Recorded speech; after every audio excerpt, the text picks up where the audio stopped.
আসসালামু আলাইকুম ওয়া রাহমাতুল্লাহি ওয়া বারাকাতুহু। আলহামদুলিল্লাহি ওয়াহদা ওয়াসসালাতু ওয়াসসালামু আলা মান লা নাবিয়্যা বা'দা ওয়া আলা আলিহি ওয়া সাহাবিহি আজমাইন।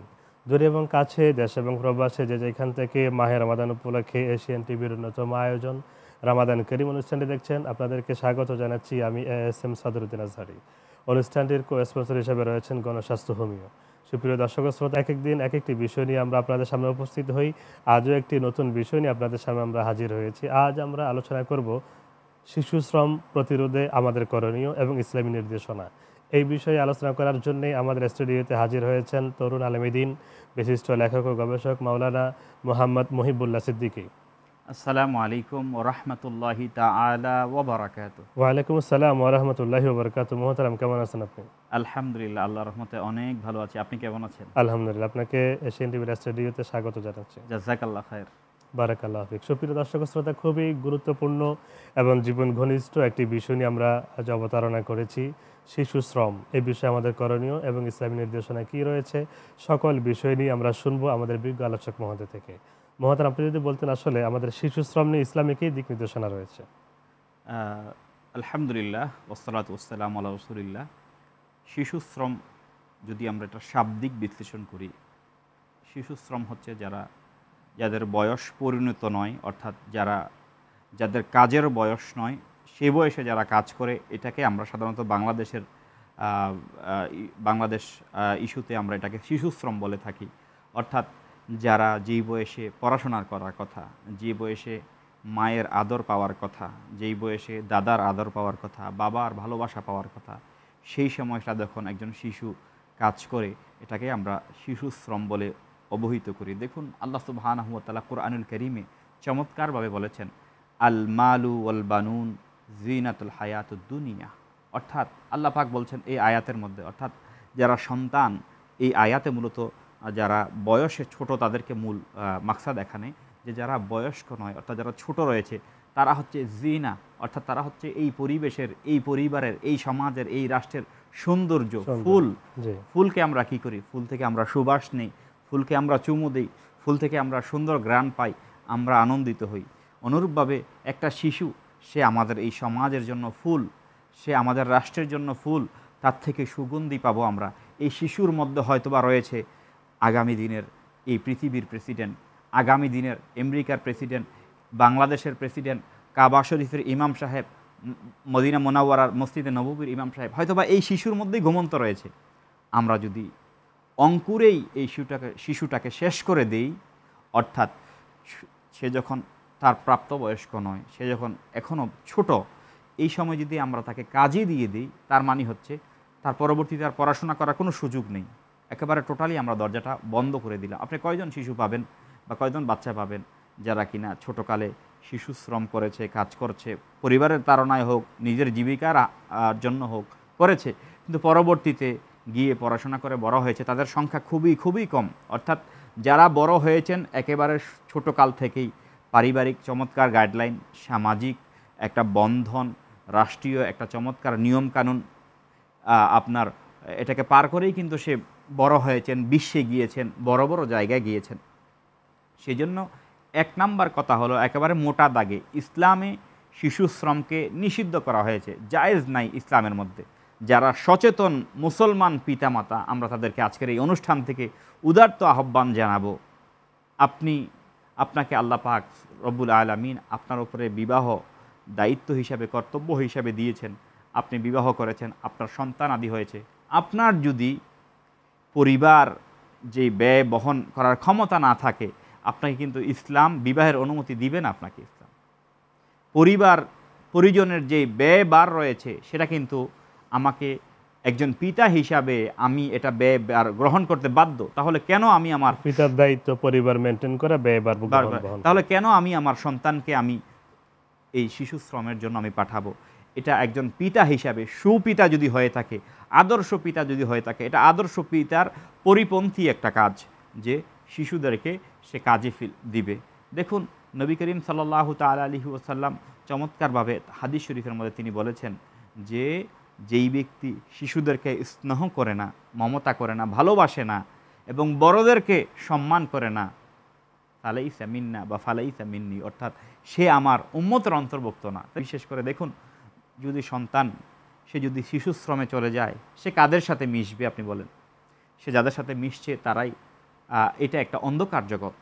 সেই মানুষটা আসলে পরবর্তীতে ভালোর জগতে আসার সম্ভাবনা খুবই কম, খুবই কম। সেই জন্যে এই শিশুশ্রমের পেছনে অন্যতম যে কারণগুলো রয়েছে, আমরা যদি দুই একটা কারণ আপনাদের সামনে উপস্থাপন করতে চাই। যেমন মনে করলেন দুইজন পিতা এবং মাতার মধ্যে তালাক হয়ে গেল। দেখুন, পিতা পরবর্তীতে আরেকটি বিবাহ করলো, তার চমৎকার ফ্যামিলি চলছে। মাতা আরেকজন পুরুষ গ্রহণ করলো, তারও জীবন চমৎকার চলছে। কিন্তু তাদের যে রেখে যাওয়া একজন বা দুইজন সন্তান, তাদের চিন্তা কিন্তু আমাদের এই সমাজ কেউ করে না, রাষ্ট্র করে না, সমাজ করে না, পরিবার করে না, কেউ করে না। পরবর্তীতে কি হয়, তারা দেখছে যে আমাদের যে প্রয়োজন খাবার, কারণ মানুষের মৌলিক অধিকার হচ্ছে খাবার, তারা পরিবার অবহেলিত। তারা সর্বশেষ কি করবে? একটা মানুষ কখন এই কাজটা করতে বাধ্য হয়? কোনো উপায় না খুঁজে তারা কি করে? তারা শিশু শ্রম দিতে বাধ্য হয়। এর পেছনে দায়ী কারা? আমি পিতা হিসাবে দায়ী, আমি মা হিসাবে দায়ী। আমাদের কিন্তু এই জায়গাগুলোতে খুব বেশি করে খেয়াল রাখতে হবে। পাশাপাশি আরেকটা বিষয় হচ্ছে কি, আমাদের বর্তমান নাউজুবিল্লাহি মিন যালিক, যেটা কেয়ামতের আলামত, যে কেয়ামতের আলামত হচ্ছে যে সমাজের মধ্যে মদ, জুয়া, বেবিচার বেড়ে যাবে। আমাদের এই সমাজের মধ্যে বেবিচার বেশি হচ্ছে, এত বেশি হচ্ছে যার কারণে অবৈধ মেলামেশার মাধ্যমে সন্তান আপনার জন্ম নিচ্ছে। পরবর্তীতে এই সন্তানের দায়িত্ব কেউ নিচ্ছে না। তাহলে এই সন্তানটা বড় হয়ে কি করবে? সন্তান নিজ দায়িত্বে তার নিজের খাবার জোগাড় করতে হচ্ছে, সন্তান নিজ দায়িত্বে তার পানির জোগাড় করতে হচ্ছে, সে শিশুশ্রমে চলে যাচ্ছে। সেজন্য পিতামাতা যারা রয়েছে, সমাজের দায়িত্বশীল যারা রয়েছে, আমার মাধ্যমে যেন একটা শিশু তার শিশুকালে কোনো কর্মের মধ্যে না যায়, কোনো কর্মের মধ্যে নিযুক্ত না হয়, সেটা আমাদের দায়িত্ব। সেজন্যে আমরা যারা সমাজের দায়িত্বশীল পিতা রয়েছি, সমাজের দায়িত্ববান মানুষ রয়েছি, আমাদের উচিত যে আমার মাধ্যমে যেন একজন শিশু শ্রম করতে বাধ্য না হয়, শ্রম দিতে বাধ্য না হয়। আমি যেন ইশারা, ইঙ্গিতে বা কোনো একটা মাধ্যমে তাকে যেন বাধ্য না করি, কেননা ইসলামের মধ্যে এটা নিষিদ্ধ, এটা হারাম। আল্লাহ পাক কোরআনের মধ্যে চমৎকার বলেছেন। অনেক সুন্দর। আমরা শুনবো আপনার থেকে পরবর্তীতে আপনার কোরআন পাকের আয়াত যেটা তেলাওয়াত করতে চাচ্ছেন সেটা ইনশাআল্লাহ। সুপ্রিয় দর্শক শ্রোতা, এতক্ষণ পর্যন্ত আমরা শুনছিলাম শিশু শ্রম প্রতিরোধে আমাদের করণীয় এবং ইসলামের দিক নির্দেশনা। আমরা এখন যাব ছোট্ট একটি বিরতিতে, থাকুন আমাদের সাথে। সুপ্রিয় দর্শক শ্রোতা, বিরতির পর আবারও ফিরে এলাম আপনাদের প্রিয় অনুষ্ঠান রামাদান করিমের মধ্যে। এতক্ষণ পর্যন্ত আমরা শুনছিলাম শিশু শ্রম প্রতিরোধে আমাদের করণীয় এবং ইসলামের দিক নির্দেশনা। মহতারাম, আপনি অনেক সুন্দরভাবে আলোচনা করছিলেন। এখন আপনি যে আমাদেরকে কিছু করণীয় বা কিছু নির্দেশনা দিতেন, আসলে এইটা বন্ধে আমাদের কি দায়িত্ব পালন করা উচিত? নবী করিম সাল্লাল্লাহু আলাইহি ওয়াসাল্লাম বলছেন, যে ব্যক্তি মানুষের উপরে দয়া করে না, তার উপরে আরশে আজিমের মালিক যিনি রয়েছেন তিনিও তাদেরকে দয়া করবেন না। তো যেই কথাটা আমি শেষ করতে চাচ্ছিলাম, যেটা হচ্ছে এই শিশুশ্রম বিষয়ে আমরা যেন পিতামাতা সহ সমাজ প্রতি আমরা যেন দায়িত্বশীল হই, আমরা যেন এই জায়গাতে একটু রহমতের আমরা যেন সেই সামিয়ানা বৃদ্ধি করি, হাত যেন বুলিয়ে দিই। কারণ একটা এতিম বাচ্চা, আমি যদি তার দায়িত্ব নেই বা তাকে যদি একটু সহযোগিতা করি, তাহলে সে আর শিশুশ্রমে যাচ্ছে না। এই রাষ্ট্রের মধ্যে আসলে বাংলাদেশ প্রেক্ষিত সরকারিভাবে এতিমদের জন্য যে থাকা খাওয়ার ব্যবস্থা, সেটা নাই বললেই চলে, বা যেটা রয়েছে নামমাত্র, নাজুক। মানে যেই পরিমাণ এতিম রয়েছে সেই পরিমাণ আসলে তাদের জন্য ব্যবস্থা না। যদি থাকতো তাহলে কিন্তু শিশুশ্রমে যেত না।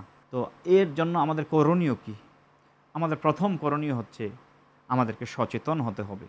পিতামাতা, আত্মীয় স্বজন, আসলে একটা শিশু মনে করেন আপনি তার পিতা এবং মাতা উভয় মারা গেল, তার চাচা রয়েছে, তার দাদা রয়েছে, তার ফুফা ফুফি রয়েছে, অর্থাৎ তার এলাকাবাসী রয়েছে। আমরা কি চাইলে একটা বাচ্চাকে পুনর্বাসন করতে পারি না? তাকে সহযোগিতা করতে পারি না? লালন পালন করে তারা মানুষের মতো মানুষ করতে পারে চাইলে। আর সুবহানাল্লাহ, যারা এতিমদেরকে লালন পালন করবে, এতিমদের মাথাতে হাত দিয়ে দিবে, আল্লাহ রাসূল সাল্লাল্লাহু আলাইহি ওয়াসাল্লাম তাদের জন্য কত সুন্দর সুসংবাদ, জান্নাতের পর্যন্ত আল্লাহ রাসূল সাল্লাল্লাহু আলাইহি ওয়াসাল্লাম ঘোষণা দিয়ে দিয়েছেন। সেজন্য যেন আমরা এই বিষয়গুলো যদি আমরা খেয়াল করি, অর্থাৎ আমরা যারা সমাজপতি রয়েছি, পরিবারের দায়িত্বশীল রয়েছি, আমরা ইচ্ছা করলে যদি এরকমভাবে দায়িত্ব পালন করি, তাহলে আপনি আগামী 10 বছরে বাংলাদেশের মধ্যে কোনো এতিম পাবেন না। আল্লাহ রাসূল সাল্লাল্লাহু আলাইহি ওয়াসাল্লামের 10 বছর একটানা লাগাতার যিনি খেদমত করেছেন, তিনি হচ্ছেন হযরত সাইয়্যিদানা আনাস বিন মালিক রাদিয়াল্লাহু তাআলা আনহু। দেখুন, হযরত আনাস রাদিয়াল্লাহু তাআলা আনহু তিনি হাদিসের মধ্যে বলছেন, দুইটি পৃথক হাদিসের মধ্যে যে কথাগুলো আসছে আমি আপনাকে দুই শব্দে এটা বলে দিচ্ছি। সেটা হলো, তিনি বলছেন যে আমি আল্লাহ রসুল সাল্লাল্লাহু আলাইহি ওয়াসাল্লাম আমার কোনো কাজের মধ্যে এই 10 বছরের মধ্যে তিনি একবারের জন্য বলেন নাই এটা কেন করলে, কেন করো নাই। তিনি নবীজির উপরে পরিপূর্ণ সন্তুষ্ট। আর নবীজি আনাস রাদিয়াল্লাহু তাআলা আনহুর ওনার দায়িত্বে ছিলেন নবীজি, সেভাবে নবীজিও তার প্রতি পরিপূর্ণ সন্তুষ্ট। নবীও তাকে একবার বলেন নাই যে এই কথাটা যে কেন করলে, কেন করলেন না। আর আনাসও বলেন নাই যে আমার কোনো নবীজির কোনো আচরণে আমি কষ্ট পেয়েছি।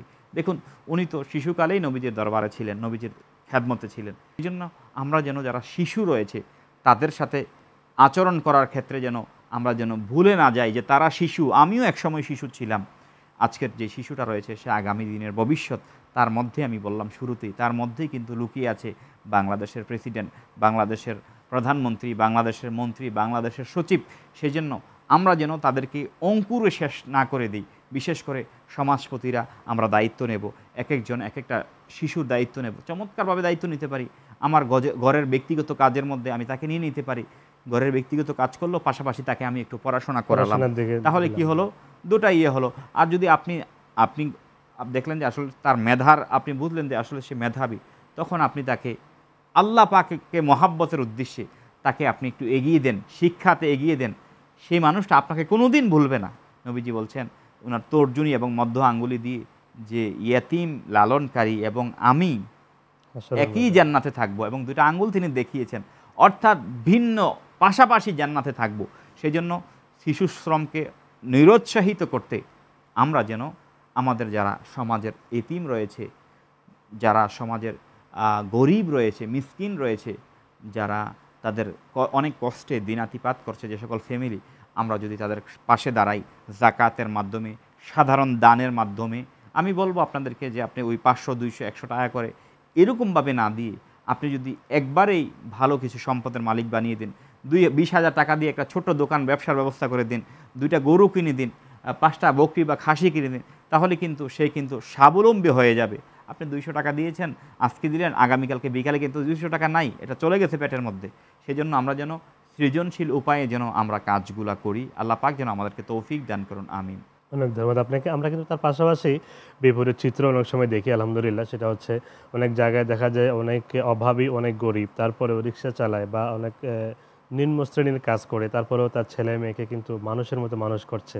অনেকের ছেলে ডাক্তার হচ্ছে, ইঞ্জিনিয়ার হচ্ছে, ব্যারিস্টার হচ্ছে। আপনি চমৎকারভাবে বলেছেন। আমি যদি একটা বাস্তব উদাহরণ দিই, আমি ঢাকার মিরপুরে একটা মাদ্রাসার প্রধান হিসাবে রয়েছি।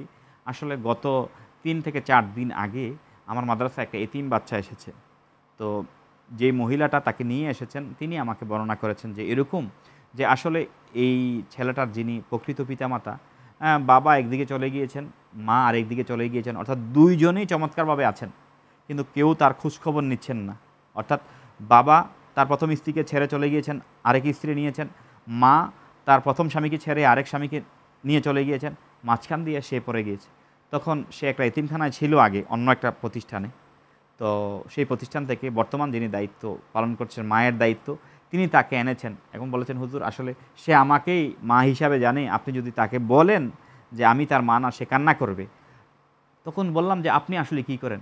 আসলে ওই পরিবারে 2টা ছেলে ওনার রয়েছে, কোনো মেয়ে নেই, আর বাবা যিনি পরিবারের পুরুষ উনি সাধারণ কাজ করেন, অর্থাৎ ওইরকম একেবারে নিম্ন স্তরের কাজ করেন, সামান্য দিনমজুর, আন্তরিকতা বেশি।